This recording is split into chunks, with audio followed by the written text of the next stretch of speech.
सबको जय मसीह की। आप सबका स्वागत है परमेश्वर की प्रेजेंस में। आज हम खजूर रविवार पाम संडे की कुछ विशेषताओं को देखने के लिए जा रहे हैं।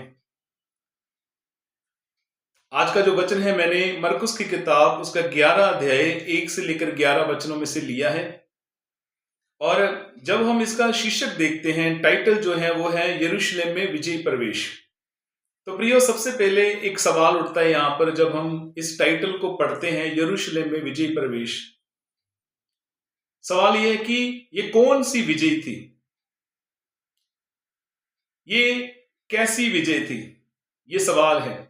तो मैं आपको बताना चाहता हूं कि ये जो विजय थी ये कोई युद्ध की विजय या फिर कोई पॉलिटिकल, जिसे राजनीतिक विजय कहते हैं, ऐसी कोई विजय नहीं थी। ये विजय थी आत्मिक विजय। प्रियो, जो खजूर का रविवार है, पाम संडे है, उसकी कुछ महत्वताएं हैं, कुछ विशेषताएं हैं। उसमें से सबसे पहले जो इसकी विशेषता है, ये दर्शाता है परमेश्वर के महान प्रेम को। अगर हम यूहन्ना की किताब उसका 3 अध्याय 16 वचन में देखें तो वहां पर लिखा है कि परमेश्वर ने जगत से इतना प्रेम रखा कि उसने अपना इकलौता पुत्र दे दिया, ताकि जो कि उस पर विश्वास करे वो नाश ना हो परंतु अनंत जीवन पाए। प्रियो,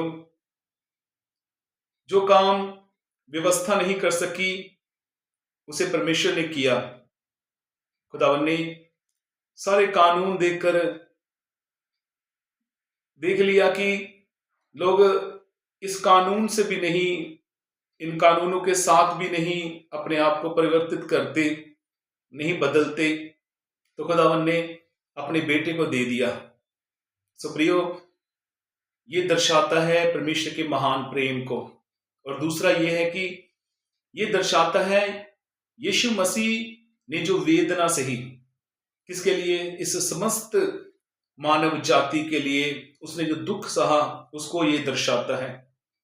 नंबर 3, ये दर्शाता है प्रभु यीशु मसीह के दूसरे आगमन को, कि खुदावंद यीशु मसीह बहुत जल्द वापस आने वाले हैं। नंबर 4, जो खजूर रविवार है, ये दर्शाता है एक दुख रहित संसार को, एक आंसू रहित संसार को, जहां पर दुख नहीं होगा, जहां पर क्लेश नहीं होगा, जहां पर परमेश्वर आपके सारे आंसुओं को पोंछ डालेगा, जहां पर परमेश्वर का डेरा मनुष्य के बीच में होगा। ये एक नए यरूशलेम को दर्शाता है। प्रियो, ये है खजूर रविवार की महत्वताएं। सो आइए हम वचन में जाएंगे।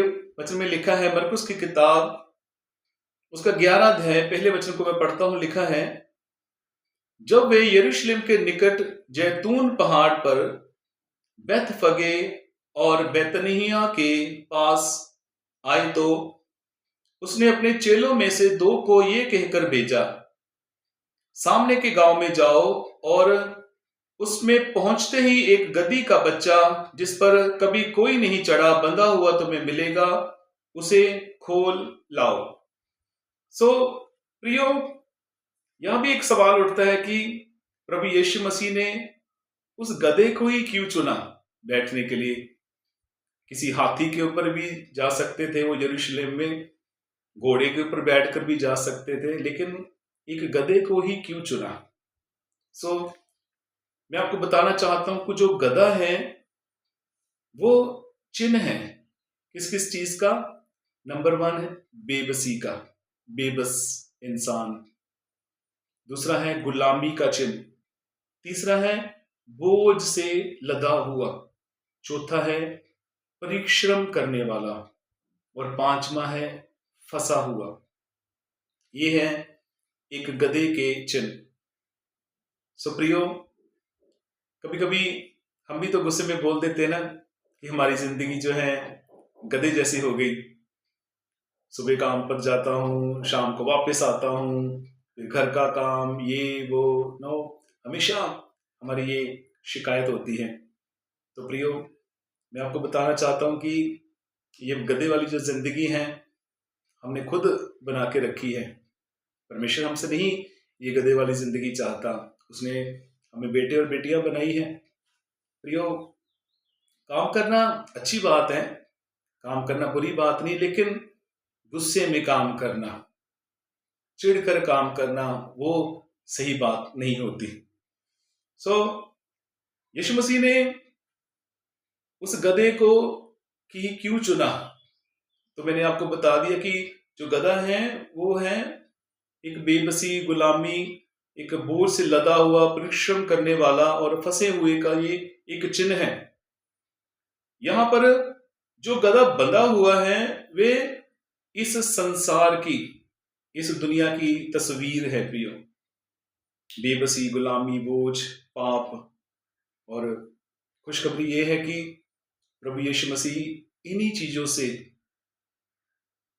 संसार को बचाने के लिए आया, इन्हीं चीजों से इस पूरे समस्त मानव जाति को छुड़ाने के लिए प्रभु यीशु मसीह इस धरती पर आया प्रियो। वचन कहता है कि गधी का बच्चा जिस पर कोई नहीं चढ़ा हुआ, आज तक उसके ऊपर कोई नहीं चढ़ा, बंधा हुआ तुम्हें मिलेगा। जिस पर कोई नहीं चढ़ा मतलब कि वे गधा जो हमेशा के लिए बंधा हुआ है, जिसे हमेशा के लिए बांध कर रखते हैं। सो प्रियो, यीशु मसीह जिस जीवन पर सवार होते हैं ना, वो जीवन बदल जाता है और आदर पाता है। मैं फिर से कहना चाहता हूं कि यीशु मसीह इस गधे के ऊपर सवार हुए और जिस जीवन के ऊपर प्रभु यीशु मसीह सवार होते हैं वो जीवन नहीं रहता, वो एक अनंत जीवन बन जाता है। और दूसरा, वो आदर पाता है।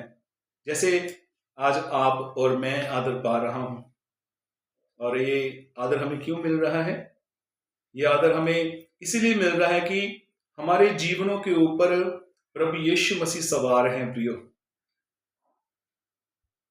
एक कहानी है दो गधों की, उसमें से एक गधा यही है जो यरूशलेम में उस दिन यीशु मसीह के साथ मौजूद था।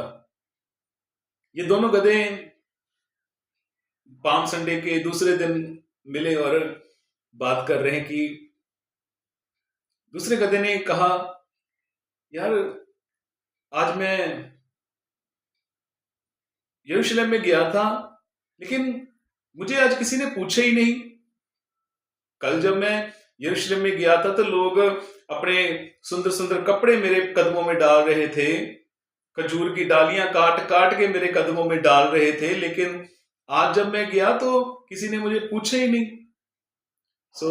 जो पहले वाला गधा था, उसका मित्र, उसने उससे कहा कि तेरे को पता है कि जब तू कल यरूशलेम में गया था तो यीशु मसीह तेरे ऊपर सवार थे, इसलिए तेरा वहां पर आदर हुआ, तेरा वहां पर सम्मान हुआ। लेकिन आज जब तू यरूशलेम में गया तो तू अकेला था, इसलिए तुझे किसी ने पूछा नहीं।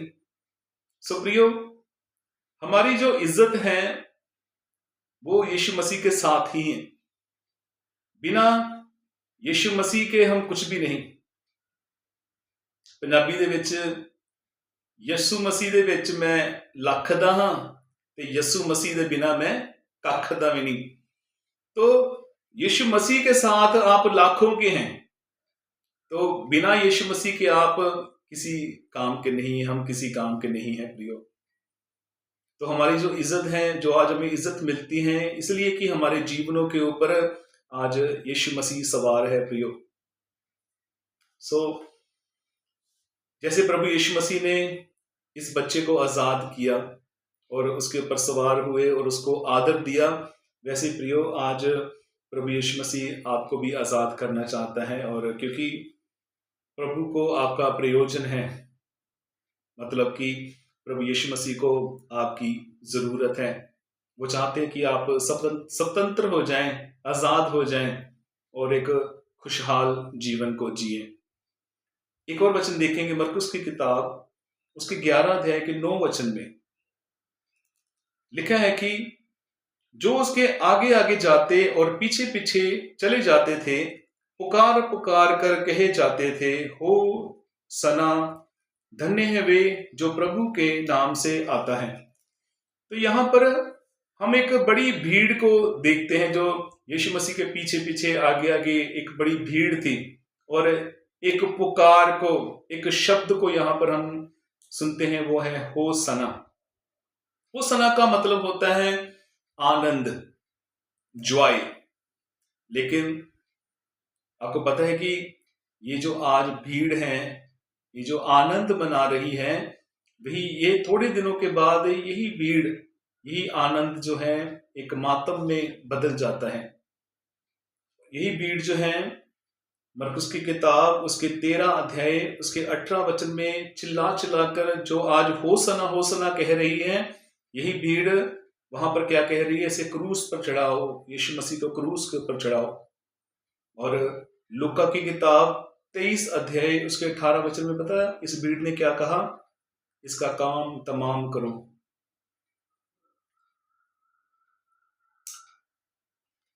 मरकुस की किताब उसका 11 अध्याय उसके 10 वचन में लिखा है, हमारे पिता दाऊद का राज्य जो आ रहा है, धन्य है आकाश में होसना।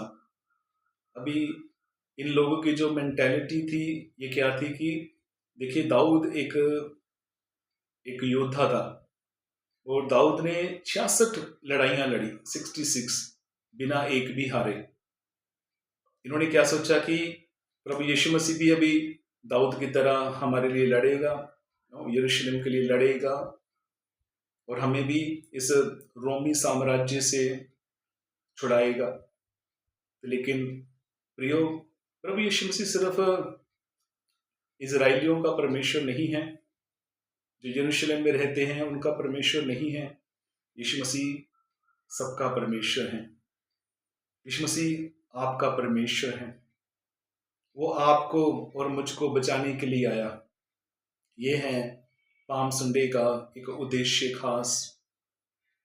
वो स्वर्ग का राजा, वो स्वर्ग छोड़कर इस धरती पर आया, मानव रूप धारण किया, वेदना से ही, दुखों में से निकला, तकलीफों में से निकला। क्यों? कि आपको और मुझे उस दुखों में से, उस वेदनाओं में से, उस तकलीफों में से निकलना ना पड़े। प्रियो, वो स्वर्ग का राजा स्वर्ग को छोड़कर आया। वो यरूशलेम में एक हाथी के ऊपर भी आ सकता था, एक घोड़े के ऊपर भी आ सकता था, लेकिन उसने अपने आप को नम्र किया, दीन किया, और दिखाया अपने प्रेम को कि मैं वैसा नहीं हूं, मैं वैसा नहीं हूं, लेकिन मैं अलग हूं। प्रियो, हमारा यीशु जो है वो अलग ही है। वो आपको बचाना चाहता है, वो आपको स्वतंत्र करना चाहता है, आजाद करना चाहता है। वो देख नहीं सकता आपको किसी प्रकार की भी गुलामी के अंदर, वो देख नहीं सकता। यही उसका खास उद्देश्य है। जब हम इस पाम संडे को मनाते हैं तो हम ये मन में रखते हैं कि सिर्फ उस दिन प्रभु यीशु मसीह ने ही वो आत्मिक विजय में प्रवेश नहीं किया, उसके साथ साथ हमने भी उसके साथ उस आत्मिक विजय में प्रवेश किया है। और उस प्रभु यीशु मसीह ने ही उस क्रूस के ऊपर विजय नहीं पाई, लेकिन हमने उसके साथ विजय पाई है, और हम उसमें क्या हैं? जयवंत से भी बढ़कर हैं। प्रिय, परमेश्वर इस वचनों के द्वारा आपको बहुत आशीष दे, बरकत दे। मैं परमेश्वर का दास आप सबको आशीष देता हूं, ब्लेस करता हूं। अगर आपने इन वचनों के द्वारा आशीष पाई है तो जरूर कमेंट में लिखें, हमारे चैनल को सब्सक्राइब करें। आपका बड़ा प्यार हम देख रहे हैं इन दिनों के अंदर, और भी थोड़ा अपने प्यार को दिखाएं। खुदावन आपको बहुत ब्लेस करे। सबको जय मसीह की।